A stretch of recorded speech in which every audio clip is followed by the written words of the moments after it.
Boleh, boleh, boleh. Silakan. Silakan Pak Ilham. Ya, sebenarnya aman ya. Aman. Set. Ya, baik. Bismillahirrahmanirrahim. Assalamualaikum warahmatullahi wabarakatuh. Waalaikumsalam. Alhamdulillah, sudah pada malam hari ini kita akan melanjutkan semua di ruangan virtual saya ini dengan edisi 161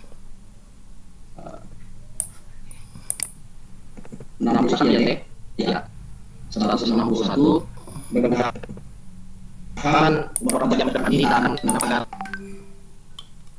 beberapa materi tentang digitalisasi perdagangan dan pengembangan media komunikasi. Namun sebelum itu saya perkenalkan dulu narasumber kita pada malam hari ini.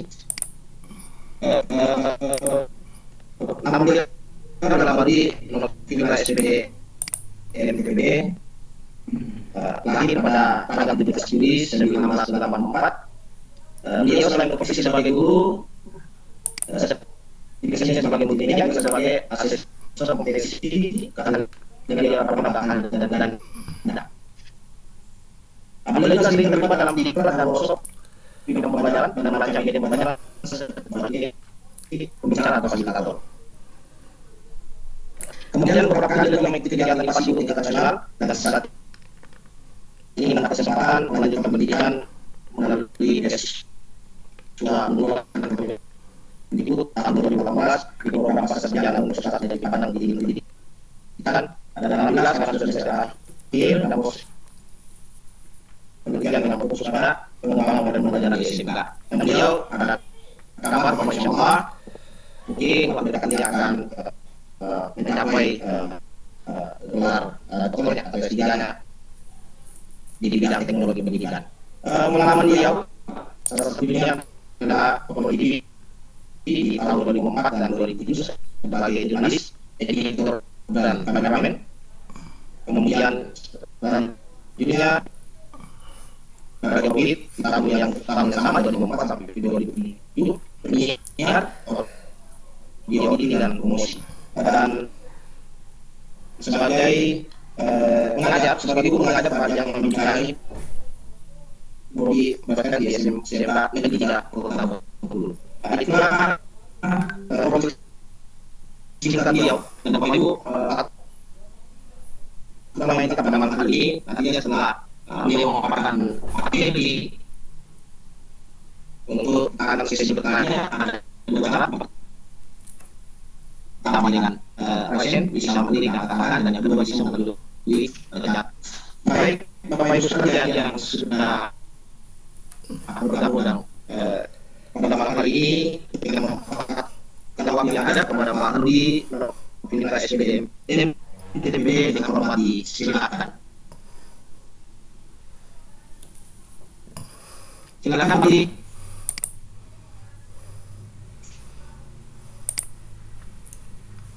Pak Rudi silakan. Baik. Terima kasih banyak Bapak. Baik Bapak dan Ibu guru di seluruh Indonesia pada malam hari ini, terima kasih. Bismillahirrahmanirrahim. Assalamualaikum warahmatullahi wabarakatuh. Waalaikumsalam warahmatullahi wabarakatuh. Pada malam hari ini kita berdua di Parasehan melalui jaringan ini untuk bersama-sama kembali berdiskusi, tentunya di hari yang ke-16 di bulan Desember ini, Bapak dan Ibu, kita bersua dalam sebuah topik diskusi yang lebih kurang bisa kita katakan masih sangat-sangat menjadi isu yang boleh jadi menjadi sebuah trend center untuk kita sebagai praktisi di bidang pendidikan yang sehari-hari berhadapan dengan siswa dan siswi yang ada di sekolah, baik di sekolah dasar, di sekolah menengah pertama ataupun menengah atas, bahkan ada mungkin Bapak Ibu yang dari perguruan tinggi. Di mana pada malam hari ini insya Allah kita akan bersama-sama membahas seputar topik yang akan kita diskusikan pada malam hari ini mengenai digitalisasi konten pembelajaran dan perkembangan media komunikasi.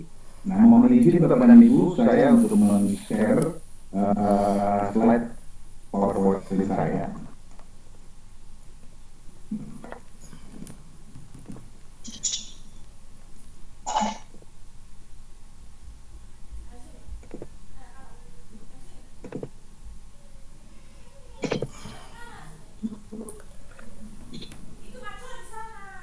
Baik, sudah bisa dilihat Bapak dan Ibu ya?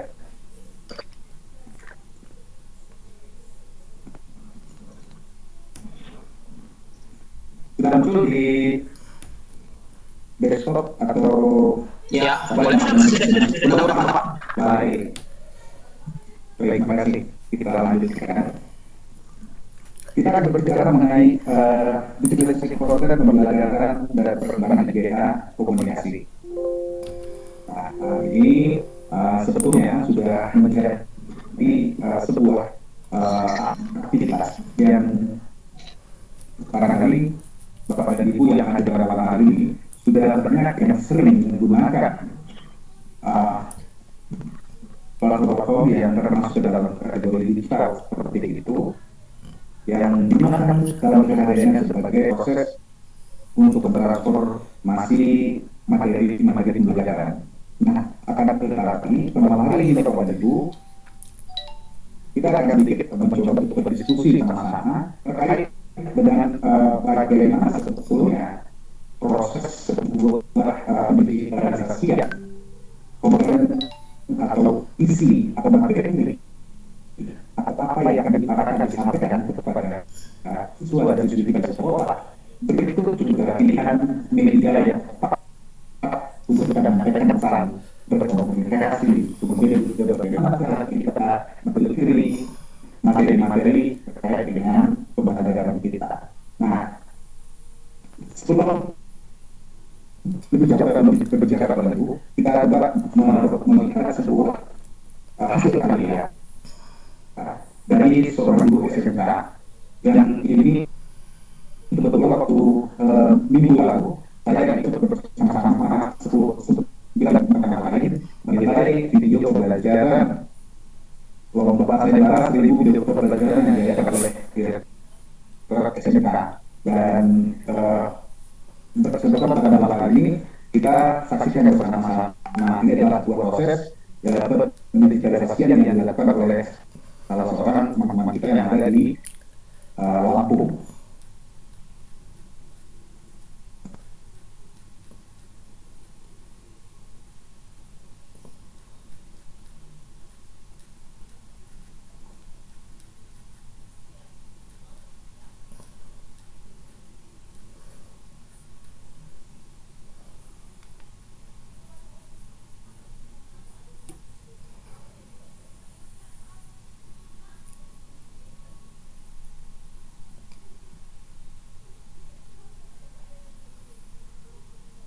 Nggak ada suaranya ya?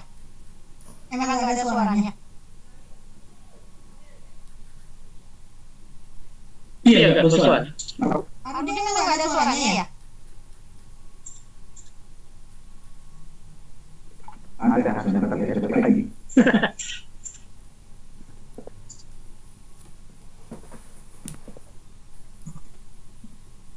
Maaf, saudara.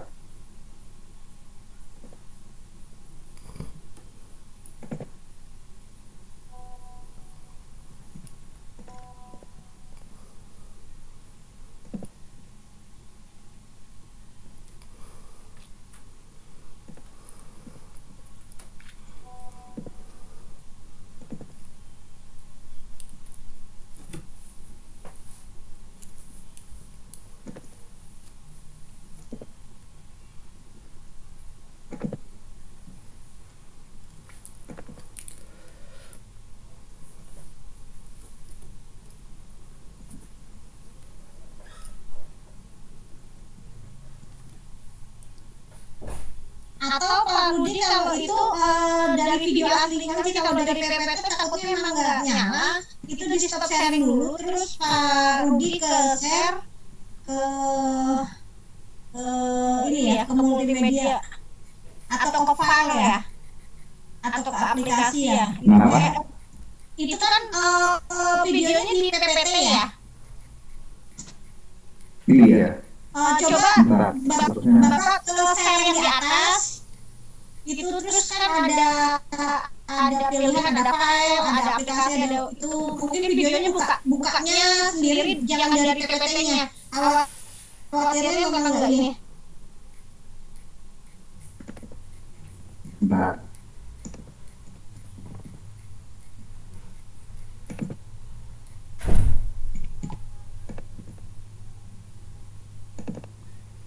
Memang nggak ada ya? Nggak ada. Oke, lebih yang lain ada share ya. Mudah-mudahan ada suaranya.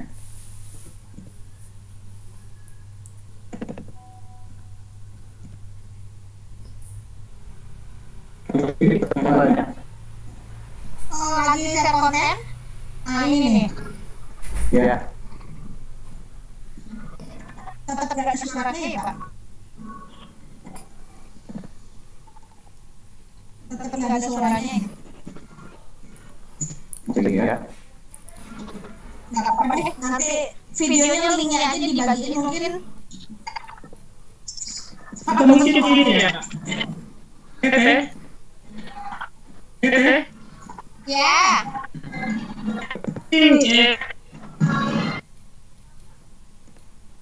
Suara Pak Rudi tetap Ini.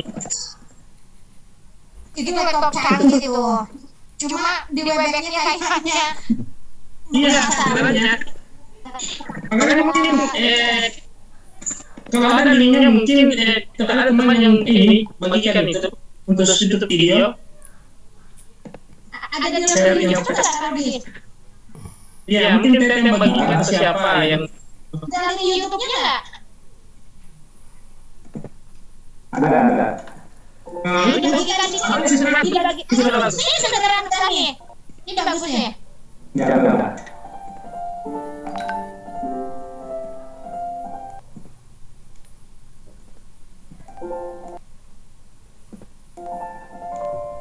Yang ini benar ya? Iya, udah bagus. Oke.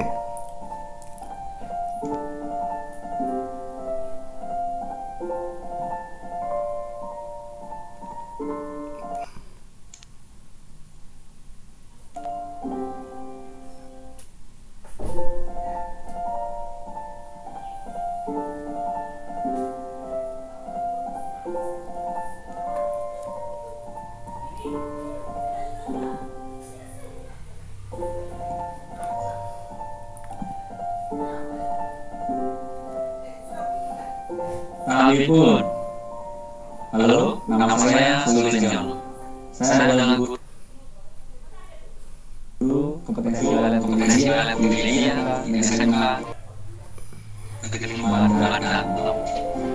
Pada kesempatan kali ini kita akan mempelajari bagaimana cara menggunakan alat-alat bantu pencahayaan dalam fotografi. Adapun indikator yang akan dipelajari kompetensi dasar ini yaitu siswa dapat mempraktekkan cara menggunakan alat bantu pencahayaan dalam fotografi untuk membuat berbagai macam efek fotografi. Mari kita mempelajari bersama-sama materi ini agar kita lebih memahami bagaimana cara menggunakan alat bantu pencahayaan dalam fotografi.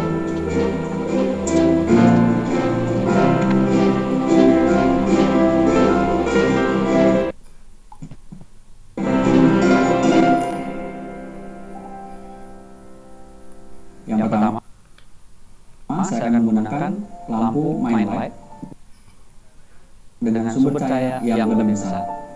Yang kedua, saya akan menggunakan lampu untuk fill in dengan sumber dan kekuatan cahaya yang lebih kecil.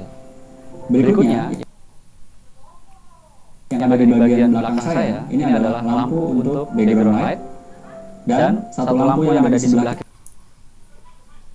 kiri saya itu digunakan untuk backlight. Kita akan mempraktekkan bagaimana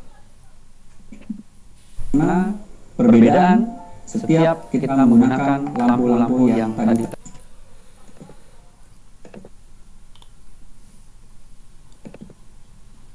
Baik, Bapak dan Ibu, itu tadi video singkat. Nanti mungkin lebih lengkapnya bisa saya sharing untuk video fullnya pada Bapak dan Ibu. Salah satu contoh proses dari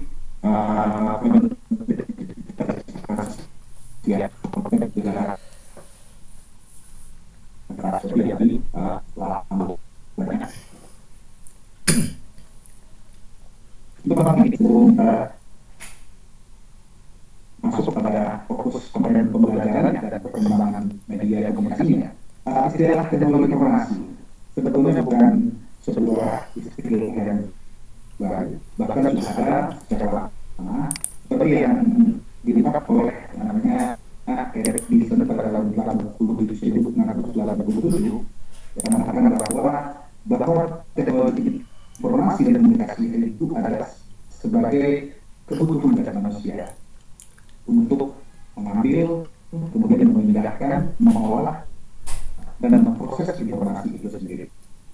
Nah, saat ini Bapak dan Ibu, kita berada di sebuah era di mana paradigma terhadap segala sesuatu yang ada di sekitar kita itu mulai berubah. Ada orang mengatakan dalam bisnis yang akan berubah, kita sedang berada pada masa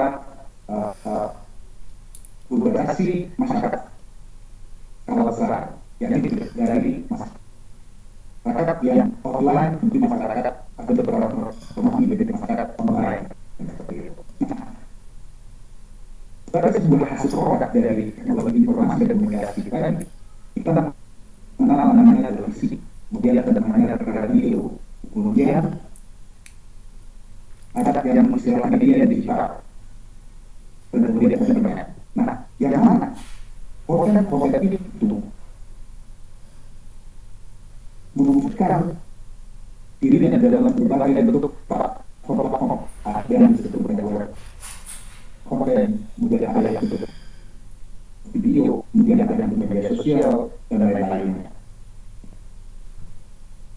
Nah, ada hal penting kita yang bergerak di lapangan sebagai pengajar dan pendidik orang itu harus tahu lebih dahulu minimal sebagai kebijakan kita dan orang kita untuk kita bisa membuat sebuah konten pembelajaran yang tepat guna dan konten pembelajaran yang menggunakan media komunikasi yang tepat.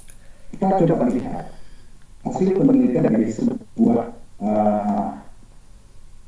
lembaga manajemen konten yang bernama Hotsuite. Bapak dan Ibu juga sudah melihat dan telah membaca artikel ini akan hasil penelitian ini yang mana website-nya terkenal dengan PR sosial seperti itu. Nah, kita akan melihat bagaimana Indonesia Digital Report tahun 2020 Bapak. Nah, pertama kita melihat bagaimana penggunaan internet yang ada di Indonesia. Coba simak pada layar monitor pada buku nasib. Pada tahun 2020 kami di bulan Januari ini dirilis oleh Hotsuite dari total penggunaan internet, kemudian mobile phone, kemudian aktif di media sosial itu sangat besar sekali. Nah, kita sebagai seorang pendidik dan pengajar Bapak dan Ibu, kalau saya istilahnya yuk kita untuk yang menjaya untuk mengkreat, untuk mencipta alat-alat seperti media sosial, misalnya, dan memulainya melalui platform tersebut Bapak dan Ibu. Nah, ini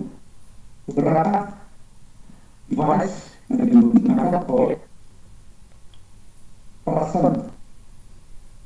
Ada yang berbentuk mobile phone, kemudian ada yang berbentuk smartphone, kemudian ada yang berbentuk laptop atau desktop komputer, kemudian tablet device. Nah, ini nanti akan menjadi landasan kita untuk melihat sebuah media, sebuah katakanlah organ pembelajaran, mau kita arahkan ke device yang mana? Mobile phone, smartphone, atau yang non-smartphone, atau yang laptop dan desktop, atau tablet device, atau video konsol, atau virtual device, dan lain-lainnya. Nah, kita lanjut tadi.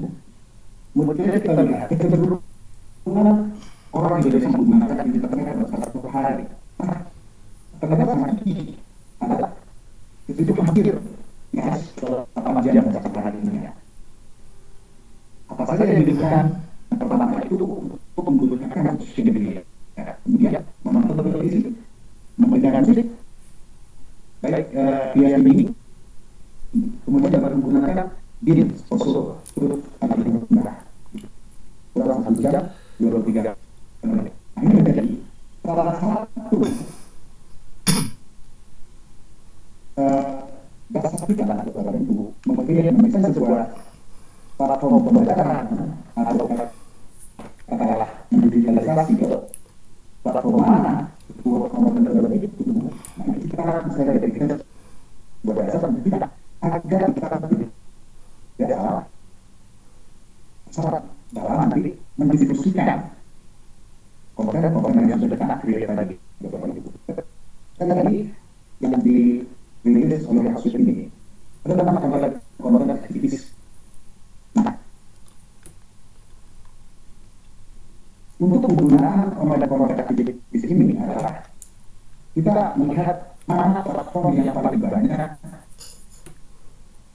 digunakan oleh user dari Indonesia. Nah, kita melihat yang menonton online video itu ternyata sangat tinggi sekali, hampir 100%. Kemudian menonton vlog 79%, dan kemudian mendengar musik via televisi 58%, kemudian online radio 58%, kemudian podcast sebanyak 43%. Selanjutnya, adaptasi terhadap inovasi digital yang digunakan pada platform yang ada, misalnya pengguna voice itu sebanyak 50%. Nah, kemudian menonton televisi via streaming banyak 50%. Nah, atau melalui smartphone device yang ada di rumah masing-masing banyak 50%. Nah, ini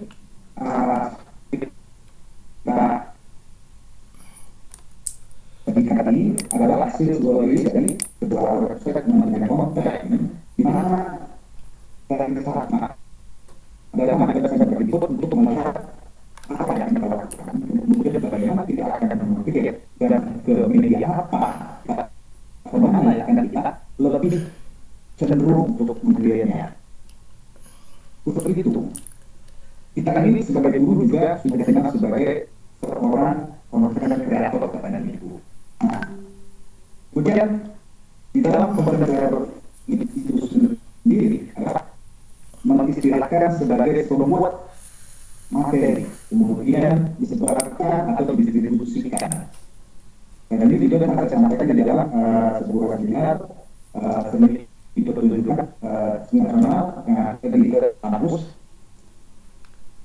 Nah, apa yang penting bagi kita selaku seorang pemerintah dan pendidik ini untuk buat sebuah komunikasi kepada ibu. Nah, yang pertama adalah kita memiliki ide, kemudian data, untuk menghasilkan sebuah komunikasi yang bagus. Nah, setelah itu apa yang harus dilakukan? Kita mesti melakukan yang namanya riset. Tidak mungkin kita dalam sebuah merilis sebuah pembelajaran tidak diawali dengan yang namanya riset. Seperti kita yang untuk melihat membuat sebuah kompetensi pembelajaran seperti itu tadi. Untuk kita awali dengan studi pustaka, kemudian kurikulum, itu kan bagian dari mini riset yang kita lakukan untuk sebuah persiapan membuat konten. Nah, apa yang harus kita siapkan pengetahuan dan kemampuan di dalam membuat sebuah konten? Yang pertama itu tadi saya sampaikan di awal adalah namanya media produksinya. Kemudian komunikasi, kemudian ada teknik dan metode penyebarannya. Lanjut itu. Nah, barulah kita nanti melihat sebuah pesan yang disampaikan oleh Muhammad pada tahun 2017 ini mengenai pembelajaran digital yang mengatakan bahwa dalam memahami dan mengubah manusia dalam kehidupannya sehari-hari, dan kemudian sehingga sekarang ini teknologi, maka teknologi akan terlambat dalam memperoleh informasi, bahkan cenderung tertinggal untuk memperoleh kesempatannya berbuat lebih maju, berperan penting dan nyata. Karena saat ini dinamakan adalah masyarakat informasi atau information society itu, dan masyarakat pengetahuan knowledge society. Nah, bagaimana Bapak Ibu ke depan kalau misalnya kita membaca, kita melihat situasi terkait dengan potensi yang dimiliki oleh kita sebagai kreator pembelajaran digital ini Bapak Ibu. Nah, dari sebuah kutipan yang disampaikan oleh peneliti kita pada tahun 1998, ada 3 potensi sebetulnya dan fungsi pembelajaran digital yang bisa kita manfaatkan. Yang pertama itu adalah potensi sebagai alat berkomunikasi antara antara guru dengan siswa. Kemudian yang kedua ada potensi akses bebas untuk memperoleh dan menyampaikan informasi. Yang ketiga, potensi pendidikan dalam berbagai negara. Tidak hanya kita ada di mana-mana yang namanya kita kenal betul. Kemudian konferensi spesialis. Nah, instructional course, konferensi spesialis inilah bagian kita Bapak Ibu, bagian mengajar dan pendidik masyarakat sehari berkutat dengan yang namanya lingkungan sekolah, kemudian ada namanya kompetensi, kemudian ada namanya konten, dan orang spesialis seperti itu Bapak Ibu silakan ya. Kemudian apa fungsinya? Pembelajaran digital itu sebetulnya banyak orang mengatakan bahwa tidak mesti dalam kita menghadapi itu menggunakan teknologi untuk sekali. Karena iya yang namanya sifatnya berbantuan teknologi atau yang diistilahkan lebih jauh lagi sebagai digital ada berfungsi sebagai bermain, kemudian berfungsi sebagai pembinaan, kemudian juga berfungsi sebagai institusi seperti itu. Kemudian kita masuk ke Bapak Ibu. Jadi seperti sekarang kita akan mendiskusikannya. Bagaimana kita dalam mendesain sebuah pembelajaran di kita tersebut. Sebelumnya ada 2 hal kategori digital konten ini. Secara definisinya atau secara mediumnya Bapak Ibu. Nah, yang pertama itu ada yang istilahnya digital content production, dan yang kedua ada istilahnya digital communication. Apa ini? Yang dikatakan dengan digital content production ini jadi lebih kurang kita pada Ibu yang mengajar multimedia ini paham. Jadi ya adalah sebuah proses menggunakan beberapa media yang ada teks, kemudian audio, grafik, animation, kemudian video, dan interaktiviti. Di mana hal keseluruhan medium ini digunakan sebagai alat untuk menyampaikan informasi dan menghasilkan produk-produk beragam media atau multimedia. Nah, apa saja yang kategorikan kepada digital content production tadi? Ada media teks misalnya melalui website seperti itu. Dan kreatornya itu sesuai dengan namanya konten kreator seperti itu. Ya. Kemudian ada namanya media audio, ada yang buat audiobook, dan ada lainnya. Kemudian ada media video seperti yang sudah kita tayangkan tadi. Contohnya ada media animasi, atau saat ini lebih cenderung menggunakan yang namanya stop motion, itu. Atau melalui image, media interaktif dan special effect yang digunakan untuk proses pembelajaran tertentu. Itu istilah kedua, digital content communication. Nah, di mana kita sebagai pemakai dalam diri itu berdasarkan hasil penelitian proses dan kita lebih tahu, lebih tepat di dalam memilih, dalam mengkombinasikan untuk proses pembuatan atau digitalisasikan konten pembelajaran tadi. Agar apa? Agar bisa dinikmati oleh seluruh peserta didik kita. Harus begitu. Ya, karena kita harus sudah tahu dan memiliki empati pada seluruh siswa kita. Tidak semua siswa kita yang memiliki kemampuan yang sama untuk akses ke sebuah digital oriented communication. Ini yang menjadi penting bagi kita para didik. Jangan kita istilahnya untuk sekedar memenuhi hal kita agar dikatakan lebih dikatakan dulu yang update, dulu yang canggih segala macam tanpa menggunakan empati kita lebih dalam. Kenapa? Tidak karena kita mengkreasi sebuah konten yang misalnya menggunakan media ini tidak bisa diakses gampang dan mudah oleh peserta didik kita. Nah, boleh apakah kita menggunakan seperti televisi, radio, media cetak ataupun internet seperti itu untuk menyiarkan, mempublikasikan, mengkomunikasikan materi-materi yang kita punya pada dulu. Baik itu dalam advertisement, privacy, kemudian dalam publicity, kemudian news dan di dalam proses pembelajaran itu sendiri. Seperti yang kita lihat seperti ini, banyak pembelajaran kita yang sudah masuk di radio ini seperti itu. Kemudian ada juga yang disediakan oleh energi. Nah, itu termasuk salah satu bentuk digital content communication. Nah, kemudian kategori yang bisa kita klasifikasikan ke dalam sebuah bentuk digital content communication. Yang pertama itu ada video, kemudian TV, kemudian tutorial, dibandingkan ada beberapa ekstra atau yang ada di SMK yang relatif seperti itu, banyak menggunakan tutorial, kemudian ada beberapa film, kemudian ada yang menggunakan ICT, yang seperti itu, kemudian masih ada yang menggunakan cetak, melalui musik, game, boleh.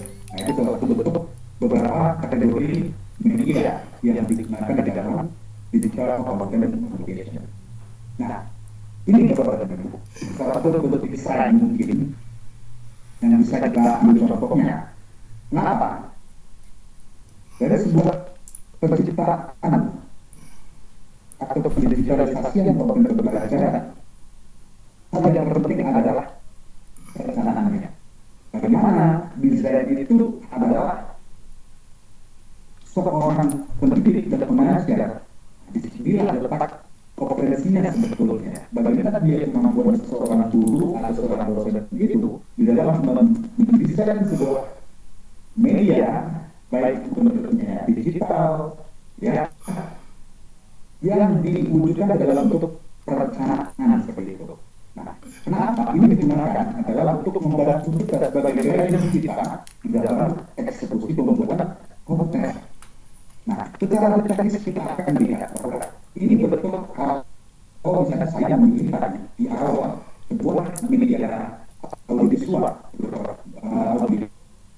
visual, berupa video beneran seperti itu.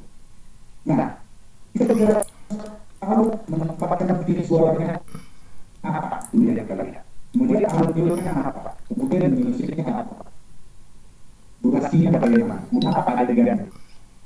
Begitu. Nah, ketika dilihat tadi, kalau misalnya tidak ada satu orang itu insya Allah di dalam proses eksekusi kita akan lebih jauh gampang.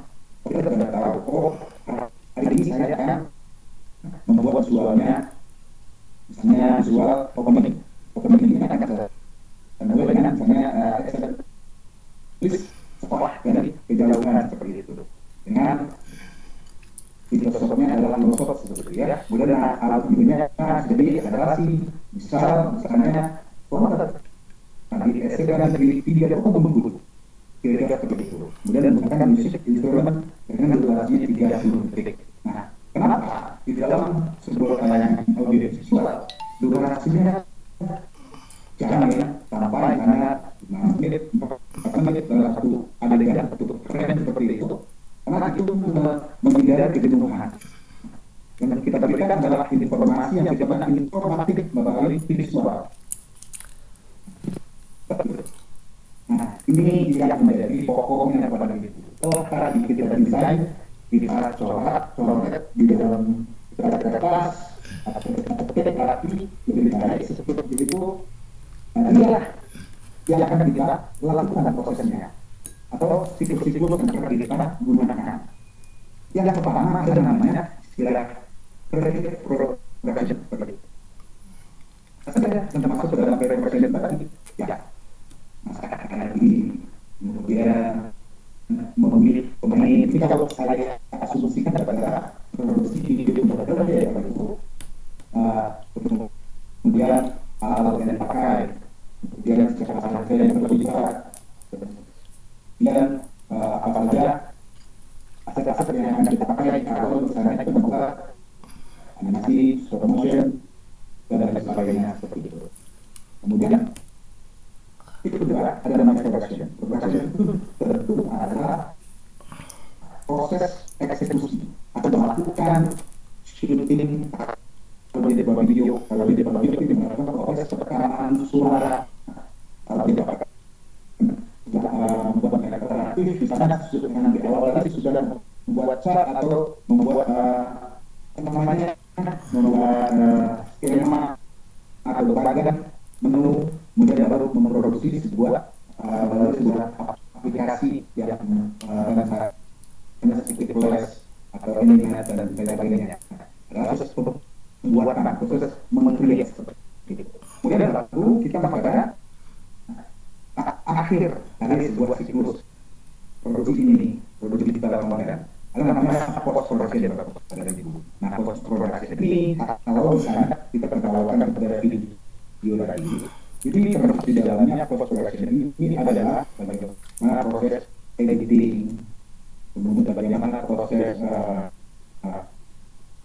pemilihan gambar, kemudian bagaimana proses misalnya kalau dalam produksi multimedia uji coba melakukan digital itu. Kemudian nah ini dalam lebih detail dalam sampai kata dari bagian perkembangan tadi. Nanti ini bisa dikatakan produksinya. Nah ini lebih detail lagi dari angka kesampaian dari Ibu termasuk di sini mungkin proses karena beberapa pertanyaan dan videonya, kemudian mengisi desain, berdasarkan komponen softwarenya, kemudian mengevaluasi produk, kemudian berdasarkan evaluasi tentang berita-berita. Kalau dia bentuk software aplikasi gambar motion grafik ya, atau aplikasi yang bentuk aplikasi seperti itu. Nah, proses produksi itu adalah sebuah proses yang akhir di dalam sebuah proses pembuatan digital seperti itu. Yang mana ada di situ beberapa pengujian ada namanya quality control, untuk sebuah hasil kreativitas pendidik atau pengajar konten pembelajaran seperti itu. Nah, untuk hal ini Bapak dan Ibu, nah kita akan memilih ya menggunakan platform apa untuk publikasi ketika media atau konten tadi sudah kita buat dan kita akan mendistribusikannya. Kalau saat ini kita hanya lebih banyak mungkin ketika melihat ke lapangan Bapak dan Ibu, kita hanya mendownload sebuah video, kemudian hanya mengirim ke lalu WA seperti itu. Nah, coba ini kemudian jawab pertanyaan ini. Nah, itu sebetulnya kita baru mengambil dan memberikan betul-betul terjadi sebuah siklus interaksi yang dikatakan namanya pendidikan belajar tadi di dalam konten yang nah konten yang sudah kita deklarasikan tadi betul-betul mampu untuk membelajarkan peserta didik kita, belum mampu memandirikan peserta didik kita. Nah, kalau misalnya Bapak Ibu tadi lihat kelas pendidikan di awal tadi, bisa kita lihat, oh ternyata itu pembelajaran ini mewakili kelas. Ketika kita sekarang, oh sahabat ini dijadikan sebuah mimpi ya pemilu untuk memandirikan berdasarkan siswa saya. Nah, apa tadi video itu yang berdurasi katakanlah misalnya 15 menit untuk satu misalnya konferensi dasar akan mampu berikan syarat proses pembelajaran kepada anak kalau mengenai pencahayaan dalam fotografi itu akan jelas sekali depan. Oh, ini apa ini di kolamnya ini kemudian penggunaan cahaya seperti ini kemudian videonya digunakan ini mendapatkan efek bubut asap dan sebagainya pada buka model seperti itu. Oh, ini ternyata dengan begitu Bapak tadi ketika memang kita membutuhkan sebuah medium yang membantu kita mengirimkan konten tadi konten kita kepada kita. Itulah kita pakai untuk pembelajaran untuk membantu kita sebagai pertolongan sebagai komplimen dan subsidi atau mengganti dari misalnya kondisi tertentu yang ada di sekarang ini. Saya mungkin yang bisa saya sampaikan lebih kurang. Mungkin kita akan lebih jauh elaborasinya adalah subsidi dan ini sebetulnya sangat luas untuk yang bukan dikatakan dengan persoalan kemampuan atau kemampuan teknis di guru kemudian bagaimana guru ini bisa secara tinggi ini atau bisa ada yang bisa pengalaman kita masih kepada ibu. Sehingga mungkin sajian saya pada malam hari ini akan tetapi mudah-mudahan bisa kita lebih jauh berdiskusi terkait dengan materi dan diskusi kita pada malam hari ini terkait dengan digitalisasi konten pembelajaran dan perkembangan media komunikasi. Demikian mungkin Bapak Moderator. Terima kasih. Assalamualaikum warahmatullahi wabarakatuh.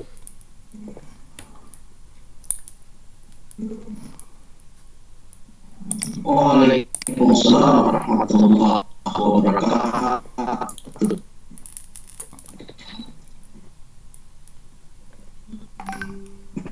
Baik,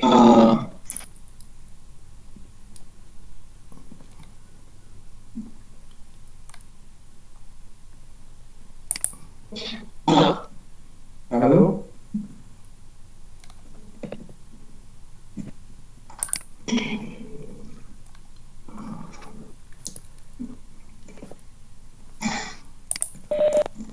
Pak Ilham.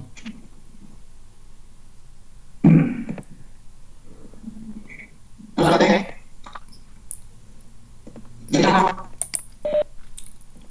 Jadi apa masalah Pak? Ya. Ya, sementara host ke saya karena Tete Ya, lagi baik. ke belakang. Terima kasih banyak Pak Didi atas pemaparan. Iya.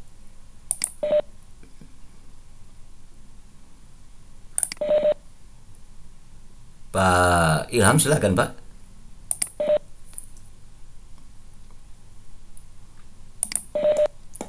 Halo, Pak Ilham. Ya. Oh, Pak Jonan. Ya ya, Iya. terdengar ya. Kan? Ya. Iya. Iya baik.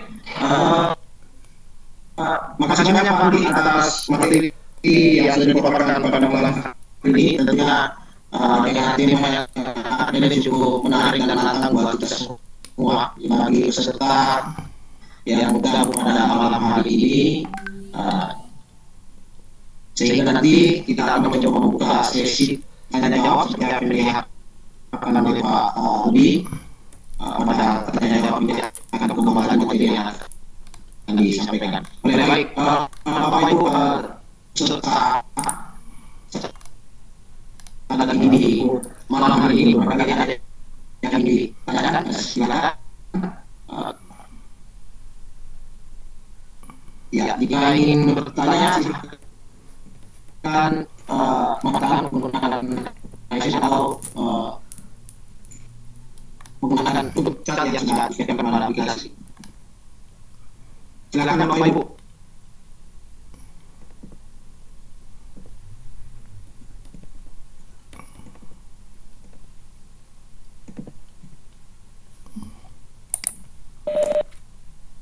Ya, saya lihat memang belum ada yang resen untuk bertanya secara langsung. Di kolom chat juga belum ada. Barangkali rekan-rekan di panelis ada yang mau bertanya langsung, silakan. Putus suaranya. Suara saya bagaimana Pak Rovindra? Pak Rud? Kalau suara Bapak bagus Pak. Oke. Oke Tapi Pak. saya baca komentar di chat banyak yang bermasalah kayaknya dan yang kayak. Iya Pak Rudi, ada yang saya mau tanyakan Pak. Baik Pak.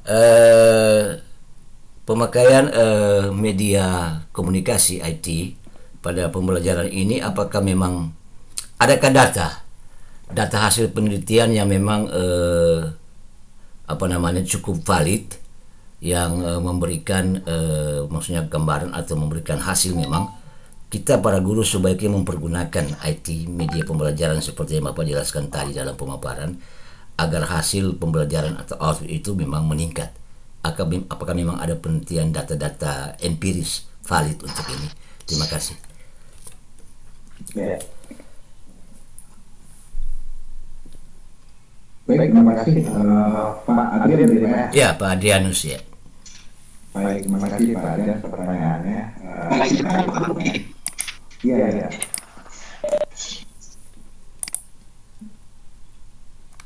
Terkait dengan pertanyaan Pak Adrian, apakah ada data hasil penelitian dan data penelitian secara empirik yang terkait dengan hasil penggunaan pembelajaran IT ini? Nah, sebetulnya Pak Adrian, dari beberapa kutipan yang saya masukkan ke dalam slide tadi, itu adalah rata-rata hasil penelitian yang salah satunya adalah yang terbaru tadi seperti dari Hartsfield tadi Pak Adrian. Nah, itu di mana sebuah perekomendasian dari sebuah manajemen konten digital yang berada di misalnya yang memonitori seluruh perkembangan media-media digital yang ada di berbasis internet, televisi dan segala macamnya itu. Nah, terbukti bahwa media teknologi yang berbantuan misalnya ICT tadi adalah menjadi pilihan-pilihan oleh pengguna atau user termasuk kita sebagai pengajar dan pendidik di dalamnya pada guru. Kenapa? Media video misalnya contoh 99%. Nah, itu kan salah satu bukti secara empirisnya yang dilakukan oleh media manajemen konten tadi atau website manajemen konten tadi yang memonitori seluruh perkembangan pergerakan platform mana saja yang sering diminati dan digunakan dalam hal apa. Nah, itu salah satu bentuk hasil penelitian yang saya sajikan tadi Pak Adrian. Nah, artinya apa? Ketika misalnya katakanlah memang di dalam kondisi pandemi ini kita melihat itu sangat bermanfaat sekali. Karena apa? Bisa menjauhkan kita dari virus corona misalnya. Salah satu upaya kita untuk mencegah agar tidak tertular virus corona dengan menggunakan media-media digital tadi. Nah, akan tetapi sebetulnya seperti yang ditegaskan oleh Pak Menteri bahwa akan memperpanjang, akan menggunakan proses pembelajaran ini secara dalam jangka panjang akan menyandingkan bagaimana tatap muka, kemudian juga untuk konferen, bahkan menggunakan platform pembelajaran lainnya. Nah, hal ini mengindikasikan bahwa paradigma kita sebagai pengajar dan pendidik pun harus sudah mulai berubah, terutama di dalam proses pendistribusian konten atau isi materi pembelajaran kita. Nah, ini sebetulnya kalau kita mau mencari dan menjelajahi jurnal-jurnal yang ada, sangat banyak mungkin terkait dengan misalnya hasil-hasil penelitian yang bisa kita membuktikan bahwa perangkat A misalnya, penggunaan Webex misalnya, sangat digandrungi oleh guru-guru di dalam melakukan konferen di masa pandemi. Nah, mudah-mudahan ini pun sebetulnya sangat-sangat efektif, sangat-sangat berbiaya murah. Kenapa tidak? Ini kita lanjutkan penggunaan Webex ini untuk saling sharing di seluruh Indonesia. Nah, itu salah satu bentuk nyatanya Pak Trian. Begitu mungkin Pak Trian, terima kasih. Oke, terima kasih Pak Rudi ya. Silakan Pak Ilham.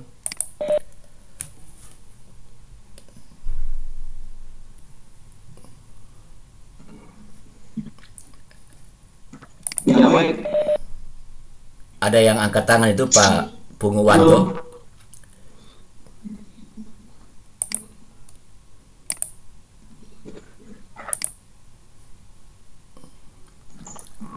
Pak Punguwanto sudah resen itu Pak Ilham. Saya hidupkan mikrofonnya. Silakan Pak Adrian untuk dibukakan. Silakan Pak Punguwanto kalau mau bertanya langsung. Ya, dihidupkan saja Pak. Sudah turun lagi. Assalamualaikum Pak. Bisa Ya, dengar saya Pak? Ya, saya sudah mendengarnya. Ya, malam Pak. Malam. Silakan Pak. Malam Pak, ini Pak. Ini Pak saya Tara Pak. Ya. Atas nama pengatur penangkar Pak. Ya. Jaringan saya terus putus, tapi bisa ada saya tangkap. Ini informasi dari Bapak tadi itu penggunaan kita ya Pak ya. Karena dampak 19 ya. Apa bagi guru Pak ini guru Pak ini Pak? Yang biasanya selama ini guru berada di kelas, tapi akibat dampak COVID-19 ini guru seolah-olah harus dipaksakan menjadi yang membuat media pembelajaran berbasis teknologi. Nah, jadi yang kami maksudkan begini Pak, memang ada Pak pelatihan online yang diikuti oleh para guru Indonesia, karena melalui talk show, webinar.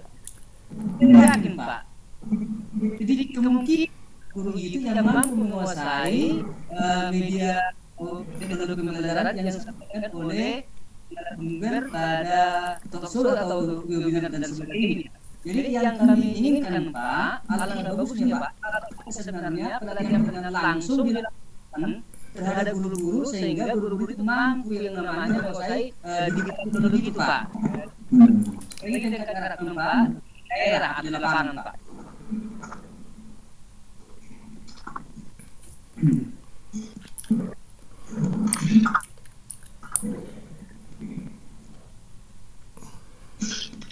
Oke, dari Bapak siapa tadi Pak?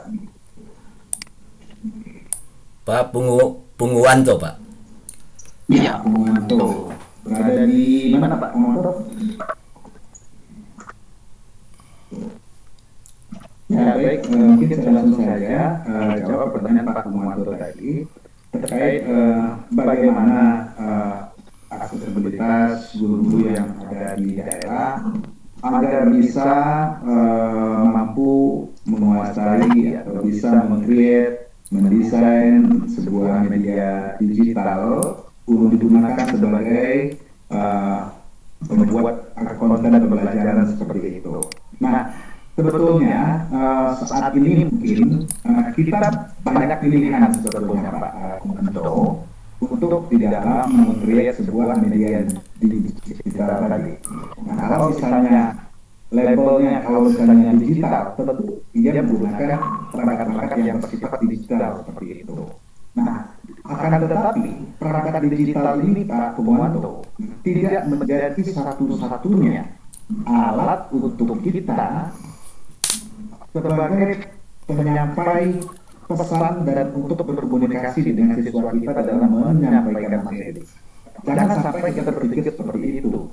Kenapa? Kalau misalnya kita hanya mengandalkan satu media saja, contoh mungkin digital, itu akan membuat kita, kalau ada medianya, baru kita mau semangat, baru kita mau melakukan proses pembelajaran. Kenapa? Daerah Indonesia ini sangat luas Bapak Ibu. Tentu tidak sama kondisinya. Ada di daerah A yang sangat bagus, akses teknologinya, kemudian jaringan internetnya. Ada daerah-daerah tertentu yang belum mampu dan mendapat kesempatan, mendapat akses, katakan jaringan secara baik seperti itu. Mungkin seperti dalam hari ini kita agak sedikit terganggu. Apakah ada persoalan dengan jaringannya dan segala macamnya? Dan ini bisa masih ada alternatif lain seperti media cetak Pak Punguwanto. Itu juga masih boleh digunakan. Di masa pandemi media cetak juga sangat baik digunakan karena tidak berhadapan langsung. Nah, untuk berbagi, untuk melatih, untuk bersama-sama belajar dengan kawan-kawan, inilah salah satu wadah yang disediakan oleh IDI melalui sadar atau rasanya dalam jaringan ini Bapak dan Ibu. Beragam materi yang dilakukan atau yang diselenggarakan, ada PBB-nya. Nah, ini salah satu cara ini untuk menyampaikan informasi-informasi yang sangat dibutuhkan oleh guru-guru yang ada di Indonesia. Nah, mungkin suatu saat ini bisa mungkin kopi darat dengan Bapak Ibu yang ada di daerah untuk melakukan tatap muka. Jika kondisinya sudah stabil atau sudah kondusif lagi dan tidak ada wabah lagi seperti itu. Nah, sementara jawaban saya mungkin itu dulu. Agak kurang nyaman itu dengan ini. Demikian Pak. Ya, terima kasih Pak. Terima kasih banyak Pak Andi. Saya Pak Andi. Ya. Ini ada di ini saya bacakan. Ada di jadi saya baca pertanyaannya Pak dari Pak Budi Pak Budi. Ya. Bandung. Ya. Ya, pertanyaannya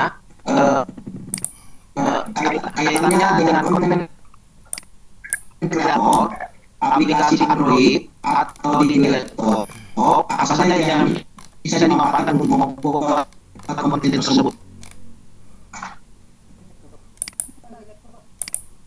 Ya.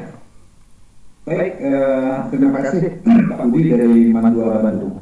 Kaitannya dengan mengenai konten kreator itu ya tadi Bapak ya, konten kreator ya kita ini sebagai konten spesialis kalau di dalam selain tadi kita mengistilahkannya selain sebagai instructional developer, kita sekaligus konten spesialisnya. Nah, untuk aplikasi Android atau di laptop atau berbasis berbasis Windows atau berbasis aplikasi lainnya itu tergantung kepada kebutuhan kita apa dulu Pak Budi.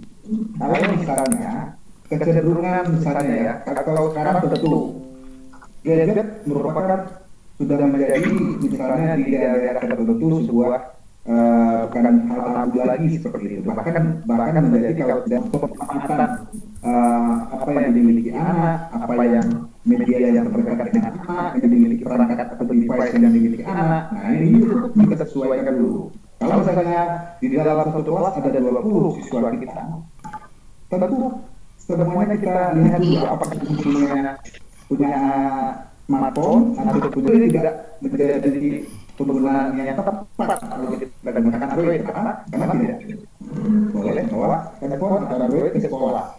Tentu kita gunakan desktop atau berbasis laptop seperti aplikasinya yang sebenarnya atau aplikasi komputer lainnya. Ini yang kita gunakan Pak Budi.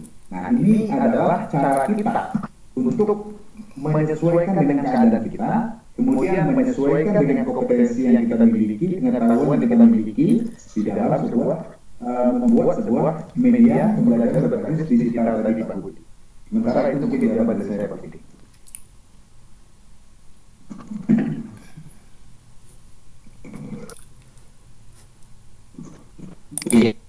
Ya, mudah-mudahan Pak Budi bisa memahami apa yang disampaikan oleh Pak Budi.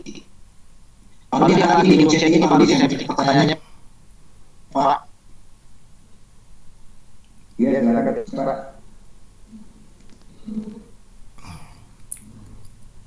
Iya, ini pertanyaan dari Asep Suratman dari SMA 3 Kerawang.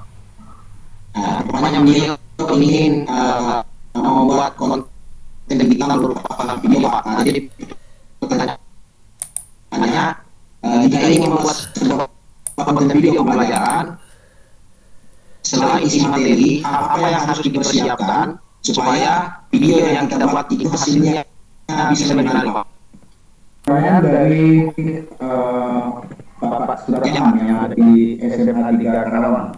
Baik, terima kasih Pak Suratman atas pertanyaannya yang menanyakan tentang kalau ingin membuat sebuah konten video pembelajaran selain materi, hal apa saja yang harus dipersiapkan supaya video kita terlihat menarik, kemudian karena tidak semua kita membuatnya sendiri, atau apakah tidak sebaiknya kolaborasi guru memang menguasai begitu atau berkolaborasi antara guru. Baik, terima kasih Pak Suratman.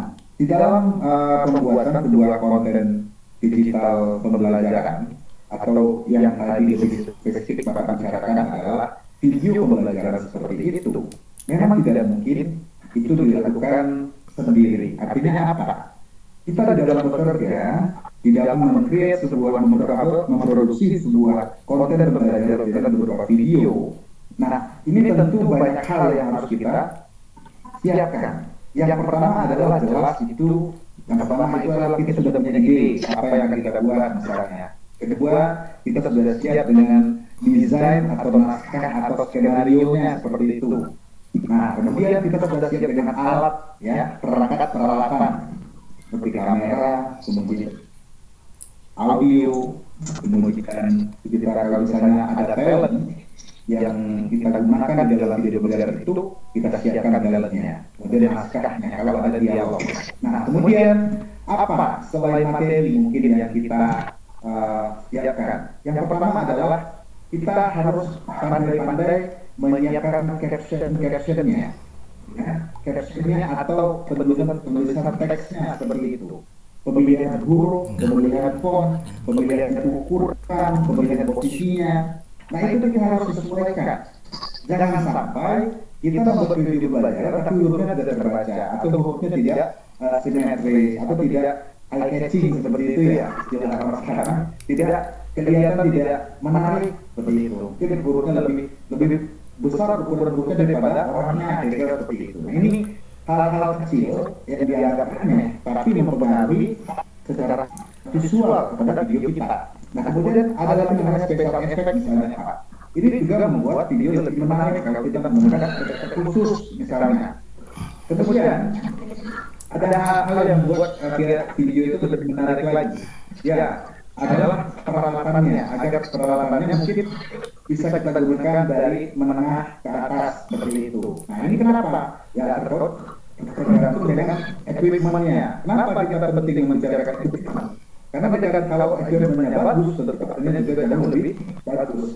Akan tetapi Pak, kita memiliki cara seribu cara agar kita bisa memproduksi sebuah video pembelajaran terlihat lebih atraktif, kemudian lebih menarik dan terlihat bagus ketika didistribusikan ke anak-anak. Dan itu sangat disarankan dengan cara berkolaborasi di guru lain gitu Pak, atau dengan teman sebaya seperti itu. Misalnya setelah kita mengerjakan proyek video pembelajaran kita, juga harus kita siapkan ke yang lainnya. Dan sebetulnya Bapak dan Ibu, kita sebagai pendidik dan pengajar tidak ada tuntutan secara wajib atau mutlak harus menguasainya. Kenapa? Kita bisa menggunakan jasa orang lain, kita bisa berkolaborasi, atau kita bisa menggunakan media-media alternatif lain yang sangat banyak sekarang disediakan Bapak Ibu.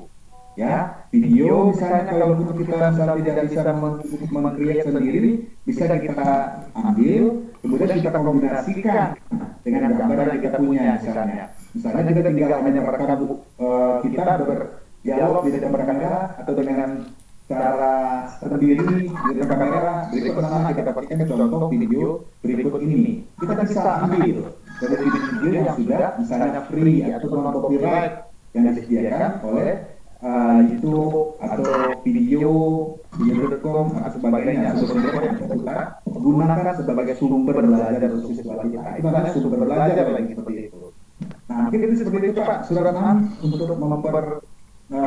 siapkan segala sesuatunya agar terlihat lebih menarik ya. Selain equipment, kemudian kita harus mampu membuat caption tampilan kata huruf, teks dan segala macamnya, kemudian special effect-nya juga harus kita pertimbangkan. Itu menurut saya kalau dalam bentuk video. Oke, terima kasih Pak Ilham. Ya, baik. Mudah-mudahan saya tadi Pak Sasma bisa memahami yang dijelaskan oleh Pak Budi. Ya, kembali Pak Budi ada di sesi pertanyaannya lagi. Itu datangnya dari Pak Budi Rianto. Nah, pertanyaannya, bagaimana cara memaksimalkan perangkat Android dalam pembelajaran di masa PSBB ini? Karena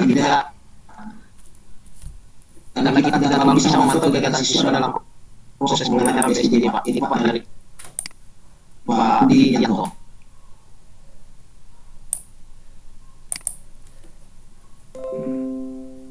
Baik, terima kasih Pak Ilham. Pertanyaan dari Pak Budi Yanto. Pemantauan, misalnya katakanlah Pak Budi sudah menggunakan aplikasi tertentu misalnya, atau mungkin yang dari web dijadikan kepada APK seperti itu ya Pak Budi, mungkin kira-kira. Ternyata kesulitan dalam memantau proses pembelajaran siswa. Nah, sebetulnya untuk cara ini Pak Budi bisa kita gunakan ya treatment tertentu. Misalnya Pak Budi juga harus mendesain proses pembelajarannya dalam bentuk istimewa juga, katakanlah seperti itu. Misal Pak Budi ya, kita Pak Budi menggunakan sebuah model misalnya blended learning seperti itu ya. Dengan menggunakan model blended Pak Budi, Pak Budi tentu akan bisa mengukur dan pengoptimalan sejauh mana media Android ini digunakan oleh siswa. Ya, karena di dalam blended learning itu sendiri Pak Budi tidak menuntut atau tidak mesti adalah penggunaan medianya atau melalui misalnya kursus web, melalui web misalnya, melalui cara belajar mandiri melalui LMS misalnya, katakanlah seperti itu ya. Nah, Nah, bisa disiasati dengan penggunaan model-model pembelajaran yang bisa kita awasi siswa kita dengan lebih gampang. Begitu Pak Budi. Kenapa seperti itu? Saya memilih treatment seperti itu karena memang untuk meskipun sebetulnya Pak Budi mungkin juga tahu bahwa ada aplikasi kayak misalnya Traxi atau segala macam untuk memantau aktivitas siswa dan segala macam, dan juga bisa dimanfaatkan Family Link itu juga bisa dimanfaatkan juga sebetulnya.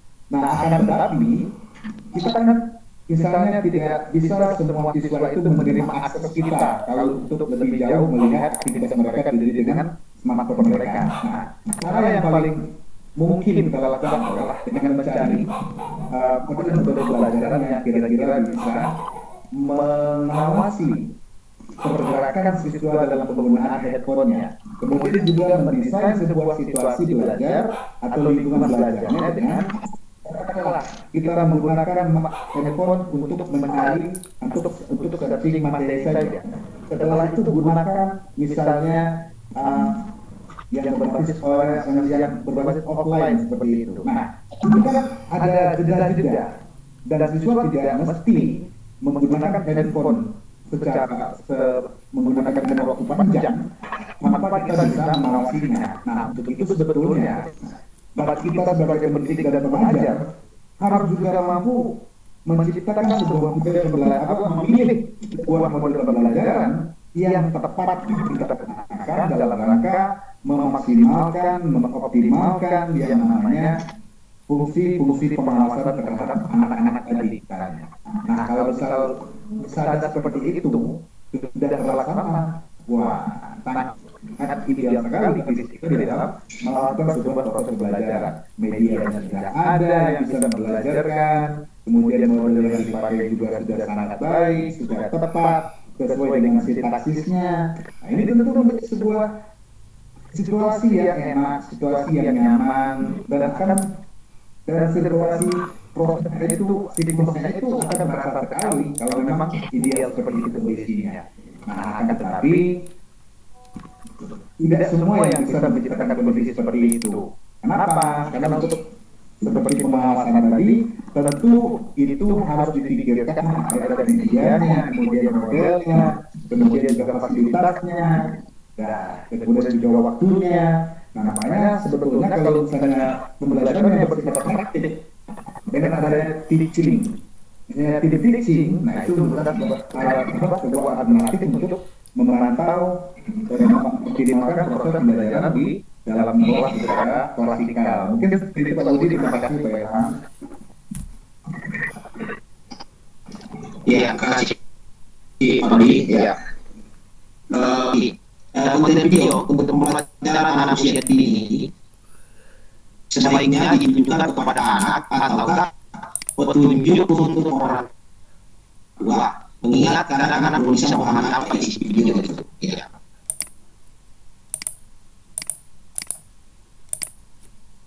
Baik, terima kasih Pak Ilham. Baik, terima kasih Pak Ilham. Saya ulangi pertanyaannya. Saya ingin bertanya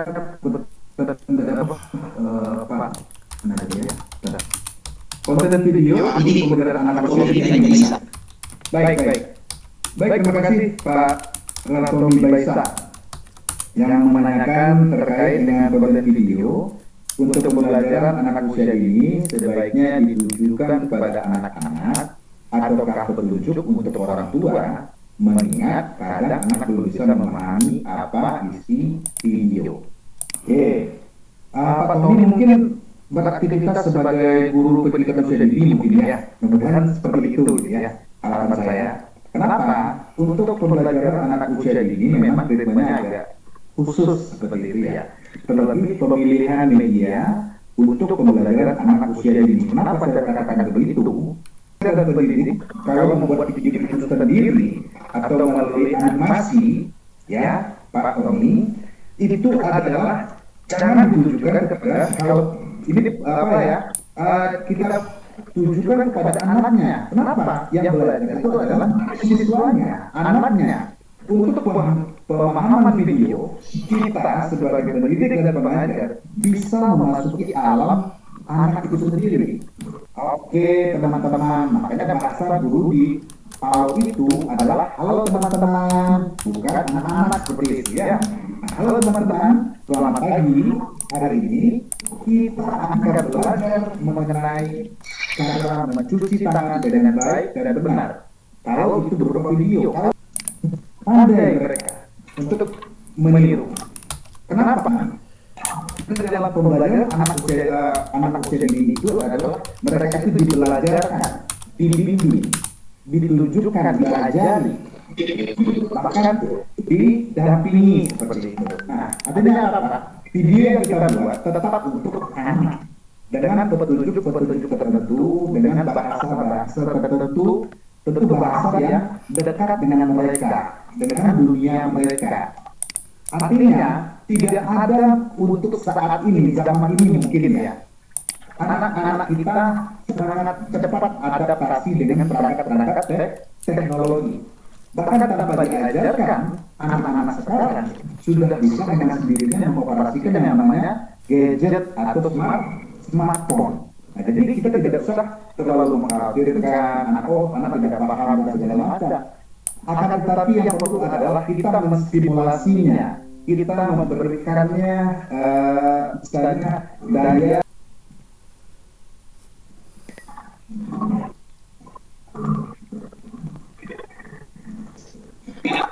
Makasih banyak Pak Albi. Ya, mudah-mudahan Bapak ini bisa memahami apa yang disampaikan oleh Pak Albi.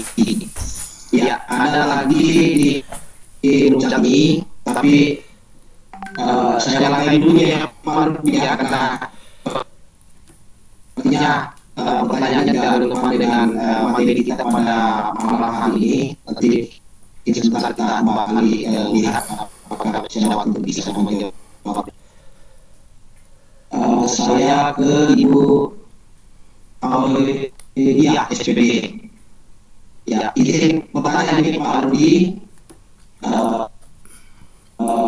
Konten digital yang sering kita pakai dalam proses pembelajaran daring, kami guru sering melewati dalam hal pembuatan konten yang menuju anak kita yang ada di tingkat madrasah ibtidaiyah atau SD.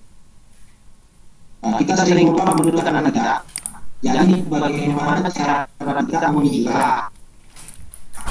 konten yang sesuai dengan tingkat madrasah ibtidaiyah atau sekolah.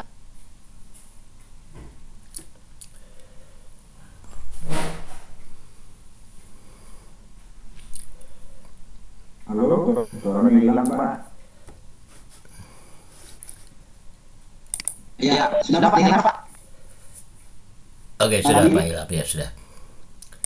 Oke, baik Pak Ilham, terima kasih Pak Ilham. Ya. Oke, saya akan coba lihat Pak, izin bertanya untuk kurangnya dari Palembang ya. Pembelajaran dalam kami sering terlewati dalam pembuatan konten dan bentuk anak kita tingkat MFI. Kita sering lupa mendudukkan anak kita mendudukkan anak kita. Jadi bagaimana cara kita memilih konten sesuai tingkat MFI. Oke, baik, terima kasih sampaikan kepada Ibu Aulia. Oke. Baik Bu, untuk menentukan atau memilih konten yang tepat itu, tentu seperti yang saya sampaikan sebelumnya tadi, kita penting namanya analisis tadi Bu, analisis kebutuhan kita.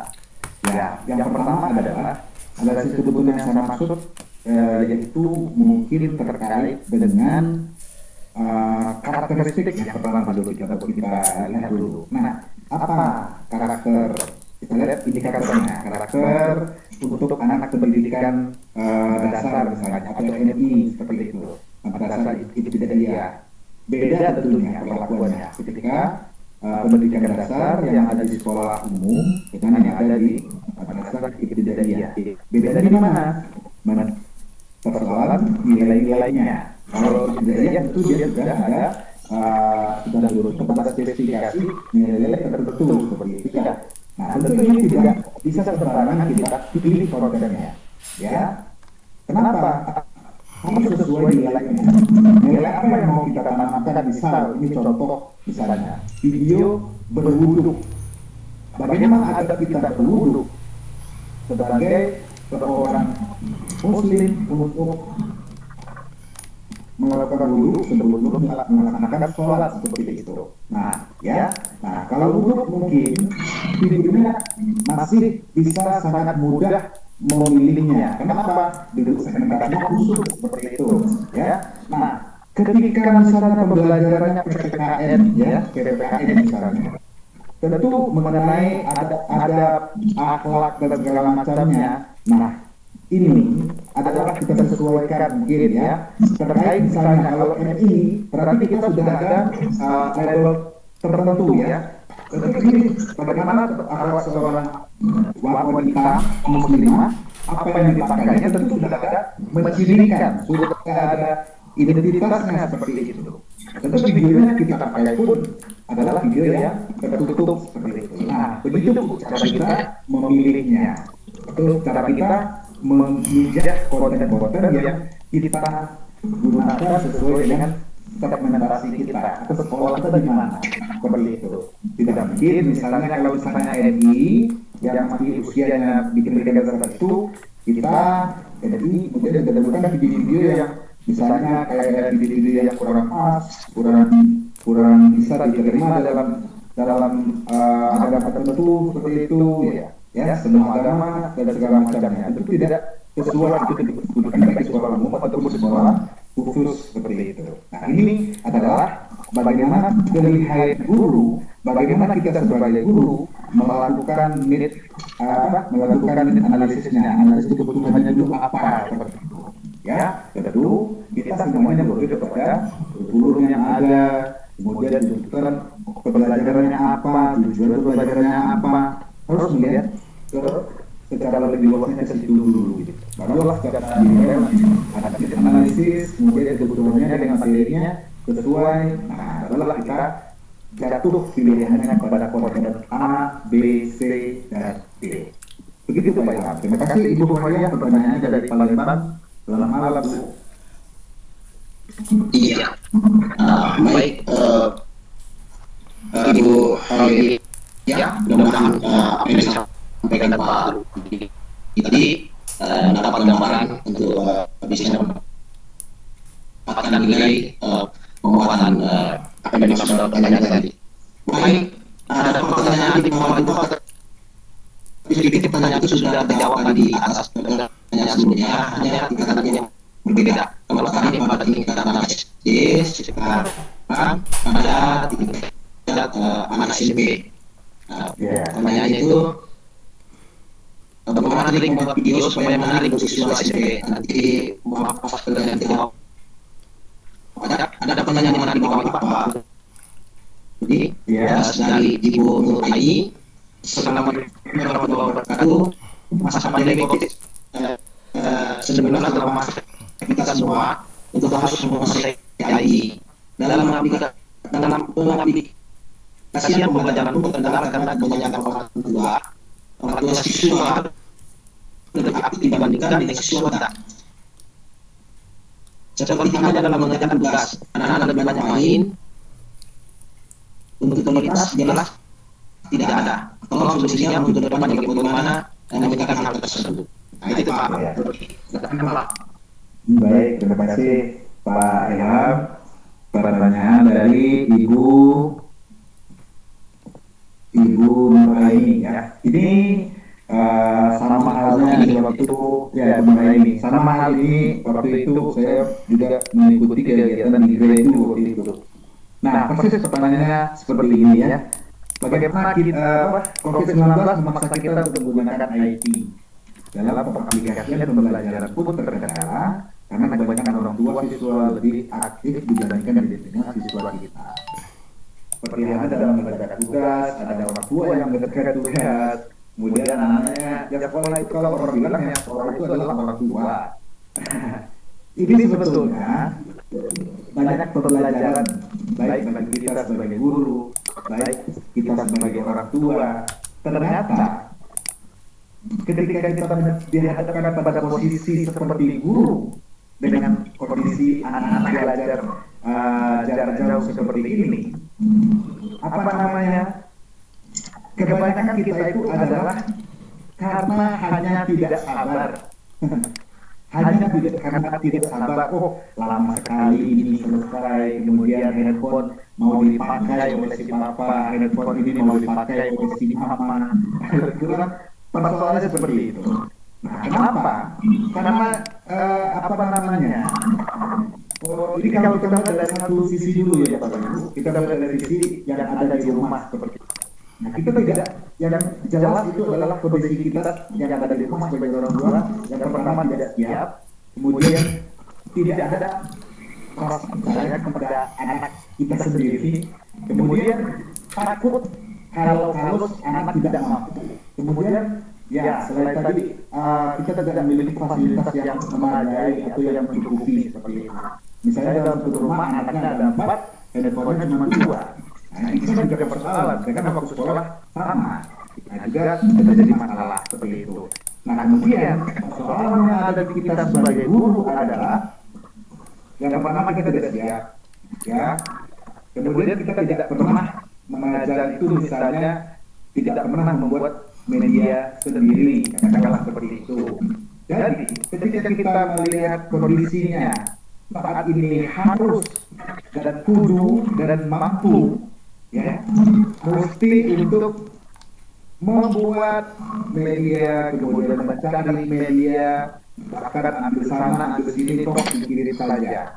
Nah, itu adalah karena memang kita yang pertama itu alasannya karena ketidaksiapan. Kenapa? Untuk mengirim sebuah media pembelajaran itu, apakah bentuknya video, modul, kemudian bentuk lainnya, memang tentu tidak gampang. Ada step-step yang harus kita lewati, ya, seperti tadi analisisnya, kemudian misalnya kita sesuaikan dengan gaya belajarnya, kemudian bagaimana evaluasinya, itu yang harus dibuat. Membuat sebuah media pembelajaran yang bisa membelajarkan, yang bisa membuat siswa mandiri, tentu ini tidak gampang. Tiba-tiba kita dihadapkan dengan kondisi harus seperti itu. Ya, tentu saja kita kelelapan dan tidak siap.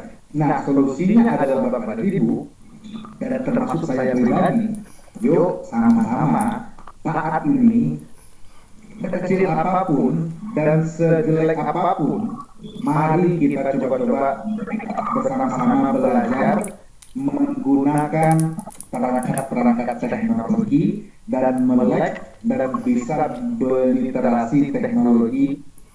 Sama-sama kita harus memacu diri kita, mengupgrade diri kita. Kenapa? Kalau misalnya kita sudah siap dengan kondisi, dengan medianya, tentu apapun kondisi kita sudah tidak canggung lagi. Nah, itu sebetulnya persoalan.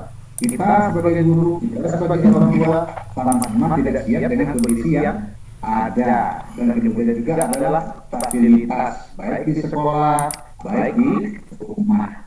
Makanya tidak ada komunikasi selama ini. Hanya terkesan misalnya kita pun kadang-kadang juga saya seperti itu sebagai guru, hanya tahunya hari ini kirim tugas, hari ini kirim tugas. Nah, hanya seperti itu. Ternyata dengan adanya kondisi seperti ini, jadi sama-sama membelajarkan kita, baik sebagai orang tua, baik sebagai guru. Mungkin itu Pak Ilham dan Bu lainnya jawabannya sementara. Terima kasih. Saya untuk sementara Pak Budi saya tinggalkan dulu. Ternyata tadi saya perhati ada Ibu Siti Esmihani, mohon Pak Adrian diaktifkan mic-nya Ibu Siti, Pak Adrian. Ya, silakan Ibu Siti. Pak Adrian. Ya, sudah. Silakan Ibu Siti. Pak Adrian. Ya, sudah, saya hidupkan. Ya, silakan Ibu Siti. Ibu Siti ini. Jangan-jangan Ibu Siti. Assalamualaikum Bu Siti.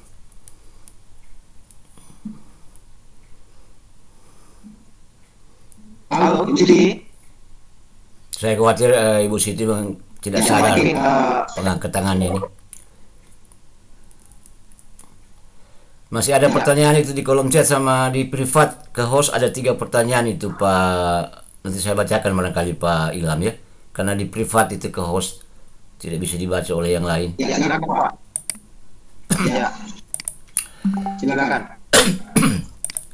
Baik Pak Rudi, ada pertanyaan Bapak Ibu sekalian yang mau bertanya, mohon pertanyaannya ditujukan ke all panelists atau ke everyone ya. Jangan ke host, karena kalau ke host hanya kami sendiri yang membacanya, yang lain tidak bisa membaca. Pak Rudi, ada pertanyaan, 3 pertanyaan tadi sempat masuk secara privat ke host.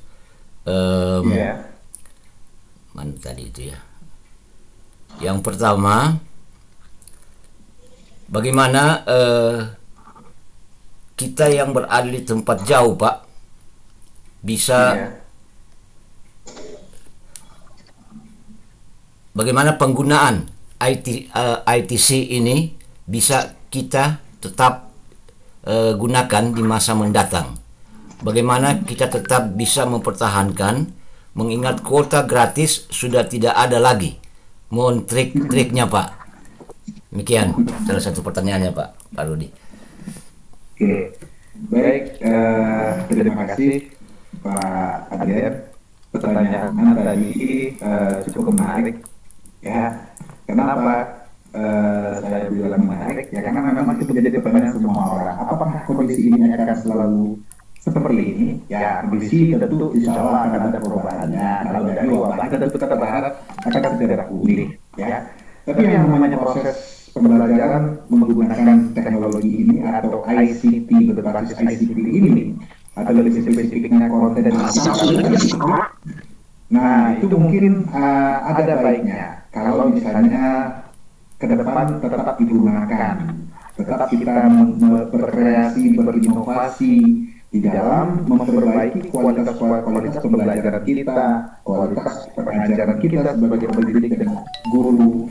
Nah ini menjadi hal penting dalam sebuah dikai sebagai pendidik dan pengajar. Tentu ini harus kita lihat, oh saya ternyata sudah berbuat dengan media pelajaran, sudah punya ada 6 media pelajaran, oh ternyata ini bisa digunakan sampai beberapa tahun ke depan seperti itu. Nah terkait dengan hal-hal yang sifatnya misalnya kuota, kemudian jaringan dan segala macam, tentunya Kementerian Pendidikan melalui BOS sudah memberikan keleluasaan tertentu kepada kita sebagai guru di sekolah. Tinggal bagaimana kita mau menjemput dan mencari sumber-sumber yang bisa tetap menopang kita agar kita tetap bisa memberdayakan potensi sekolah kita, agar bisa tetap belajar dengan daya dukung bisa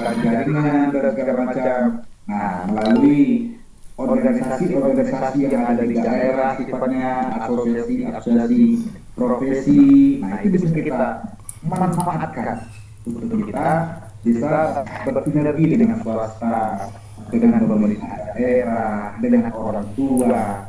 Banyak cara sebetulnya bisa kita lakukan. Yang paling utama adalah bagaimana tetap kita meningkatkan yang namanya mutu pembelajaran, kemudian kualitas pengajaran, termasuk juga hasilnya. Ya, nah, hasil pembelajaran ini akan berbanding lurus dengan apa yang kita perbuat dan apa yang kita berikan secara maksimal kepada peserta didik kita. Terkait misalnya tadi kalau kita kutip misalnya kuota dan segala macam, toh alhamdulillah kita sudah diberikan sertifikasi. Untuk yang belum mungkin bisa menjajaki kerjasama atau dari sponsor segala macam, banyak jalannya, tergantung kita mau atau tidak, dan berupaya melalui tidak harus sendiri, bisa melalui asosiasi profesi. saya rasa IGI akan bisa memfasilitasi hal tersebut, misalnya bekerjasama dengan Telkom, mengadakan paket murah. Nah, itu bisa kita lakukan. Demikian Pak Hadir mungkin dari saya. Terima kasih Pak. Ya, terima kasih. Selanjutnya Pak, ini pertanyaan berikut dari Ibu Enda Ekowati. Bagaimana cara kita bisa membandingkan penggunaan kuota di LMS, Google Classroom, dan Google Meet lebih ramah kuota? Ini bagaimana cara kita membandingkan penggunaan kuota di LMS, Google Classroom, dan Google Meet lebih ramah kuota? Cara mengetahuinya bagaimana, Pak? Iya. Baik, terima kasih dari siapa tadi Pak Adrian? Dari Ibu Enda Ekowati. Ibu Enda Ekowati. Enda Ekowati. Ini Eka, ini Nawati. Oh, Eka Endawati. Oh, Eka. Oke. Baik, terima kasih ke Ibu Enda. Misalnya untuk pertanyaan yang disampaikan tadi, banyak sebetulnya aplikasi-aplikasi tadi yang bisa kita gunakan untuk memantau bagaimana penggunaan data internet kita. Misalnya seperti kita sebagai pengguna Android, katakanlah seperti itu Bu Enda ya. Nah, itu bisa gunakan aplikasi yang berbasis Android ya. Misalnya salah satunya adalah kita gunakan aplikasi yang namanya sebentar saya lupa ini untuk melihat data use kita ya. Misalnya aplikasi yang namanya dengan cara ada di setting Android kita itu kita menggunakan atau dengan mengaktifkan restrict background ini kalau namanya restrict background data. Nah, itu di settingan di handphone ibu. Nah, kan itu ada bisa berapa maksimalnya digunakan dalam proses penggunaan data tertentu, misalnya 30%, 60%, bahkan 100% misalnya. Nah, kalau itu bisa kita atur berapa penggunaan data kita. Nah, untuk terkait penggunaan misalnya kita menggunakan penggunaan untuk video, untuk akses data misalnya web secara fisik saja. Nah, itu ini ada kita sebagai pengguna yang punya kuotanya. Karena untuk penghematan sendiri melalui aplikasi bisa kita setting kecepatan listrik background data itu bisa kita antisipasi dengan mengatur batas tinggi handphone Android kita memang itu sudah ada sebelumnya. Dan untuk pilihannya, ya kalau misalnya kita menggunakan lebih banyak melihat kepada video, tentu penggunaan data kita lebih jauh lebih tinggi karena membutuhkan data yang besar, seperti membutuhkan data yang besar seperti itu untuk barang yang bersifat video. Ada banyak mungkin kita ketika dulu kemudian kita coba dalam kita coba dalam bentuk offline, banyak pilihan untuk penggunaan data kita. Itu mungkin sekedar tips kecil dari saya. Misalnya kalau WA bisa menghasilkan data dan diaktifkan menurut medianya. Nah, dimatikan. Karena kalau ada orang mengirim video, mengirim audio, mengirim gambar, dan langsung masuk ke dalam kita. Itu bisa. Karena cara kita antisipasi sebagai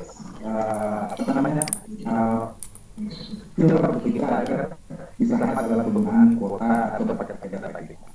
Terima kasih Pak. Ya, terima kasih Pak Rudi. Silakan Pak Ilham. Handle kembali. Pak Ilham, silakan. Iya. Baik Pak Adna. Ya. Bapak Ibu peserta saat ini edisi 1 pada malam hari ini. Sekarang di jam saya ini menunjukkan kurang lebih 10 menit lagi ya akan memasuki pukul 21.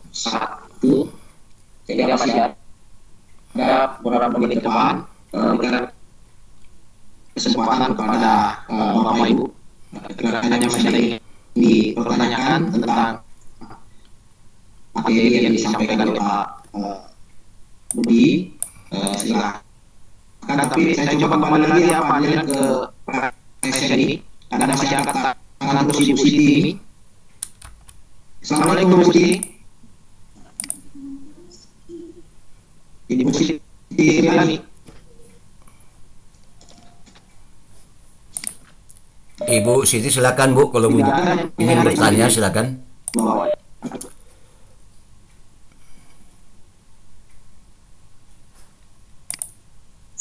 Atau jangan-jangan barangkali memang Ibu Siti tidak punya niat bertanya, cuman tangannya itu lupa diturunkan Pak Ilham. lanjut Pak Ilham. Coba Ibu Susanina Pak Jalan. Ya, Ibu Susanina kirim. Ya. Ya. Silakan Ibu Sarina. Silakan Bu. Ibu Sarina, monggo.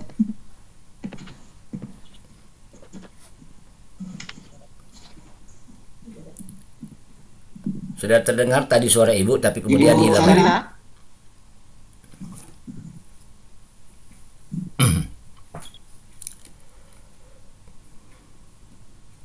Mungkin faktor cuaca jadi Ya, Pak Ilham dilanjut saja Pak. Dilanjut.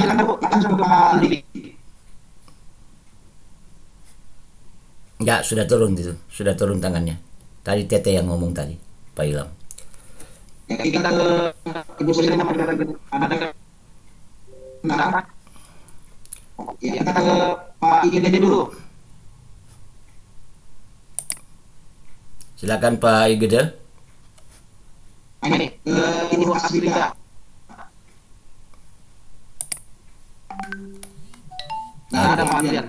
Coba ke Ibu Asbida Pak. Silakan Ibu Asrida.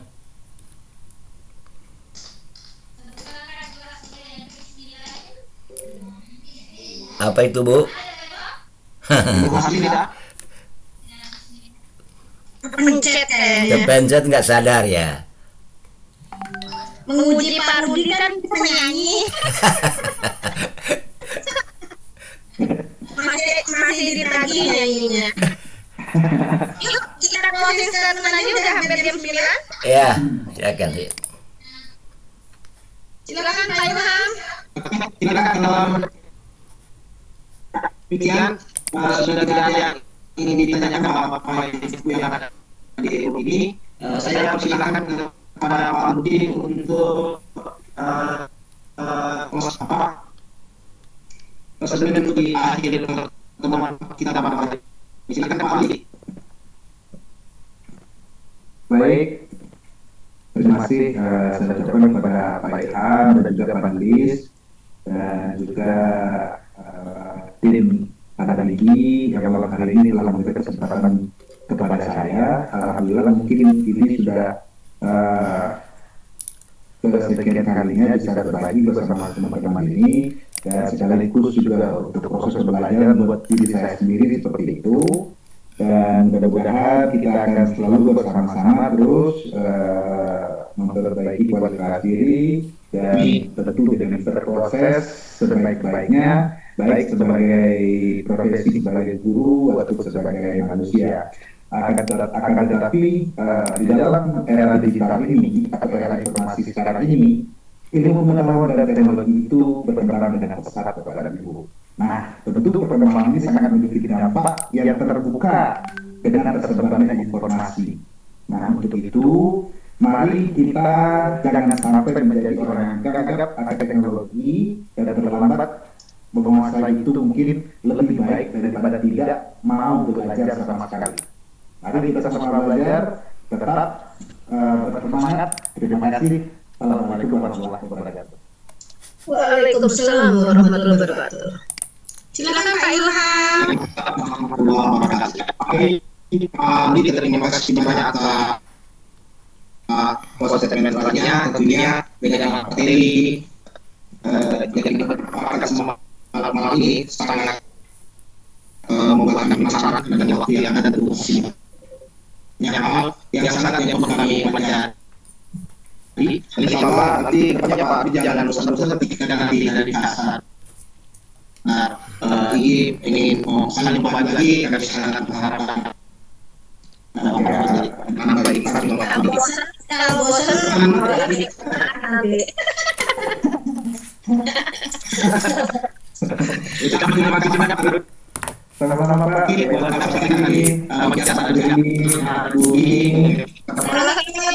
kasih ya. Sama-sama Bu. Kemudian ujian terbuka tadi. sudah